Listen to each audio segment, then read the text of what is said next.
Հանուն Հոր և Որդվո և Հոգվույն Սրբո ամեն։ Սիրելի քրիստոնյա համայնք, այսօրվա մեր հոգևոր կերակուրը, սնունդը, ընթերցումն է Նոր Կտակարանից Առաջի Հովհաննես 13-21 համարներ, ուր Քրիստոսի Հովհաննես առաքյալը մեզ հիշեցնում է, որ կա հավիտենական կյանք։ Եվ գրում է առաքյալը. այս բաները գրեցի ձեզ, որպեսզի իմանաք, թե հավիտենական կյանք ունենք, և թե հավատում ենք Աստծո Որդու անվանը։ Եվ այս է այն վկայությունը, վստահությունը, որ ունենք մենք նրա հանդեպ, այն, որ ինչ էլ խնդրենք ըստ նրա կամքի, նա մեզ կլսի։ Եվ քանի որ գիտենք, թե նա լսում է մեր խնդրանքները, ապա գիտենք նաև, որ կստանանք այն խնդրանքները, որ հայցեցինք նրանից, այսինքն Աստծուց։ Եթե մեկը տեսնի, որ իր եղբայրը գործել է մի մեղք, որ մահացու չէ, թող խնդրի և Աստված մահացու մեղք չգործողին կյանք կշնորհի։ Մեղք կա, որ մահացու է, դրա մասին չեմ ասում, որ խնդրեք, ամենայն անիրավություն մեղք է, բայց մեղք կա, որ մահացու է։ Գիտենք, որ ով Աստծուց է ծնված, չի մեղանչում, և ով Աստծուց է ծնված, պահում է ինքը իրեն, և չարը նրան երբեք չի մոտենա։ Գիտենք, որ Աստծուց եք, և ամբողջ աշխարհը չարի մեջ է։ Եվ գիտենք, որ Աստծո Որդին եկավ և մեզ տվեց խելք, որպեսզի ճանաչենք իրեն Աստծուն, ով ճշմարիտ է, և մենք ճշմարտի նրա Հիսուսի Քրիստոսի մեջ ենք, որովհետև նա է ճշմարիտ Աստվածը և հավիտենական կյանքը։ Որդյակներ, հեռու պահենք մեզ կռապաշտությունից։ Սիրելի քույրեր և եղբայրներ, առաքյալը մեզ հիշեցնում է, որ մենք պատկանում ենք հավիտենական կյանքին։ Ինչքան մարդ կա, որ միշտ մտածում է, թե ինքը ապրելու է հարյուրավոր տարիներ, ինքը այս հողի վրա, այս արևի տակ ապրելու է 1000 տարի։ Շատերս կանք, որ երբ որ տրվում են կյանքի հարահոս ընթացքին, մեզ թվում է, թե կյանքը, աշխարհիկ կյանքը, ֆիզիկական կյանքը հարատև է և չունենք մահ։ Բայց առաքյալը խոսում է հավերժական կյանքի մասին, և հետևաբար, ովքեր որ ինչպես որ Սուրբ եկեղեցու հայրերն են ասում, երբեմն հիշի մահդ, երբեմն այցելի գերեզման, և գերեզմանը մահվան քարոզ կդառնա քեզ համար, որ վերջդ ֆիզիկական այդ հողաթուղթն է։ Եվ առաքյալը խոսում է խելքի մասին, ասում է Աստված տվեց խելք, որ հավատանք իրեն և ապրենք ըստ այդմ հավիտենական կյանքի պտուղներն ունենալու համար։ Երբ որ Աստված ուզում է մարդուն պատժել, ինչ է անում, երբ որ Աստված մարդուն պատժում է։ Այս գրքի մեջ շատ հաճախ այդ մասին տեսնում ենք։ Աստված չի իջնում, ֆիզիկական ցավ չի պատճառում, նրա ձեռքը ոտքը չի վերցնում։ Աստված մարդուն, երբ որ ուզում է պատժել, պարզապես խափանում է նրա խելքը, վերցնում է նրա միտքը և այդ մարդը, անխելք մարդը, արդեն կրում է իր պատիժը։ Այսինքն առաքյալը այստեղ ասում է խելք ունեցեք, դուք հավերժական ճամփորդ եք, սիրելի քրիստոնյաներ։ Ահա այդ հավերժական ճամփորդ էր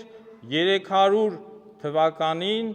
երբ որ Գրիգոր Լուսավորիչը, մեր առաջին հայրապետը, խոր վիրապի մեջ 13 տարի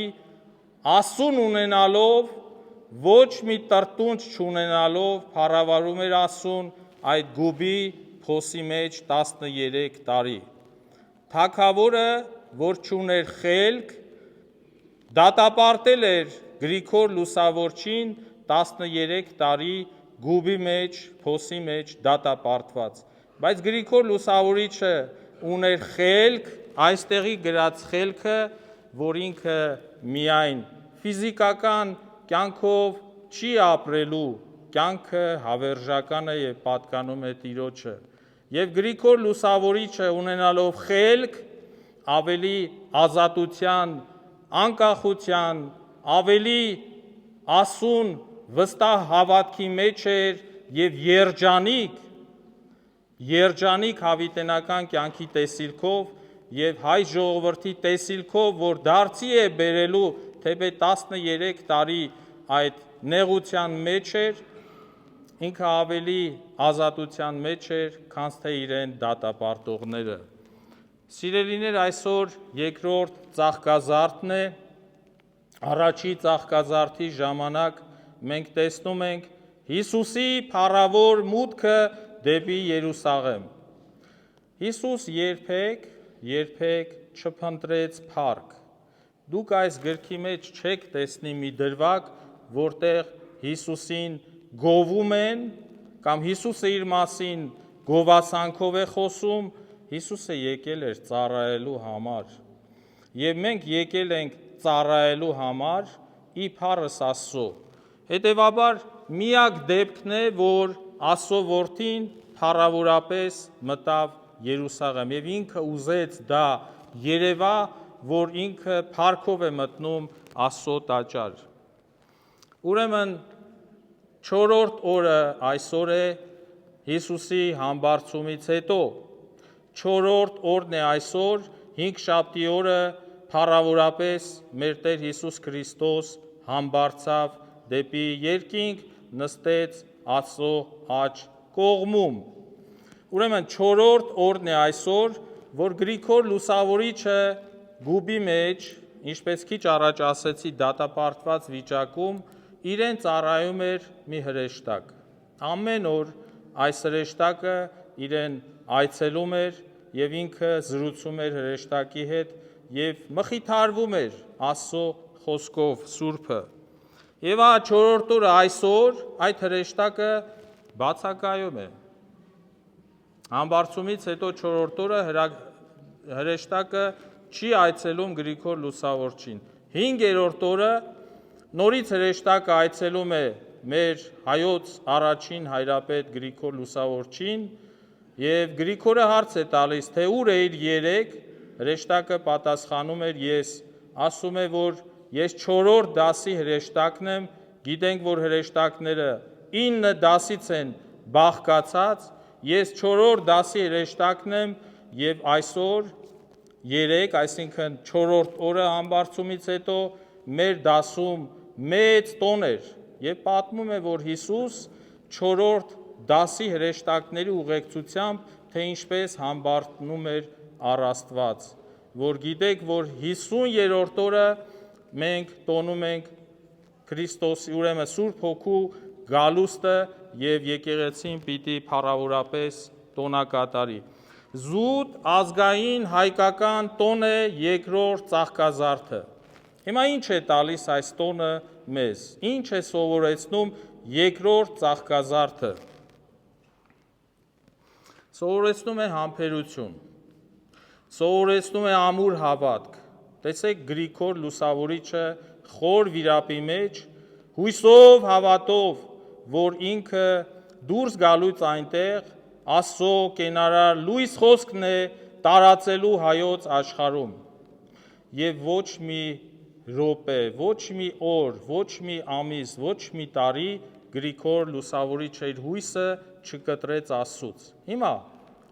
երբեմն մենք հայտնվում ենք այս կամ այն դժվարության մեջ, այս կամ այն ծանր կամ թեթև հիվանդության մեջ, այս կամ այն դժբախտության մեջ եւ փորձությունների մեջ եւ մի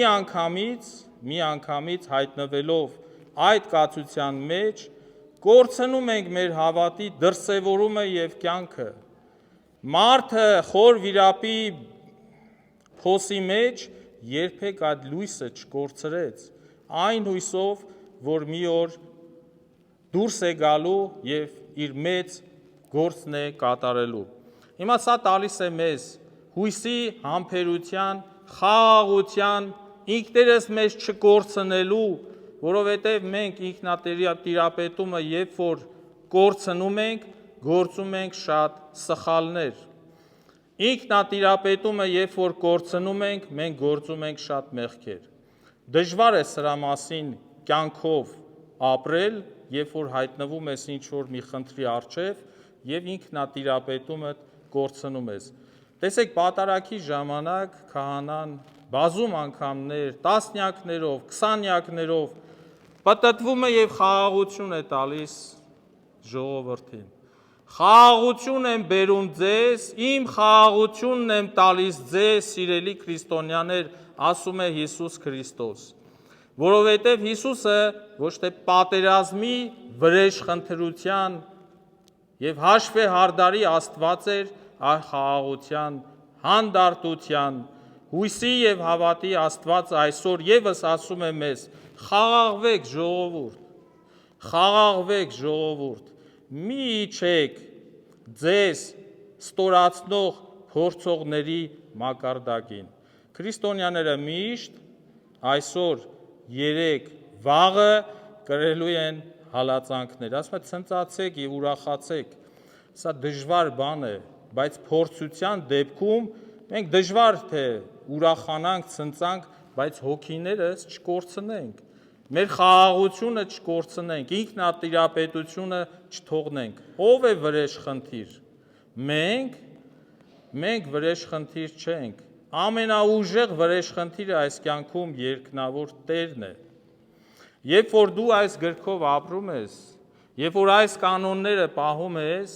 վստահ եմ, քո թշնամիները, քո հակառակորդները պիտի բախվեն Քրիստոսի ժայռին եւ իրենցից մնա ընդամենը փոշի։ Տիրոջ խաղաղությունը, սերը ամենքիդ հետ, ամեն։ Եվ տուր մեզ համարձակած այն բարբարով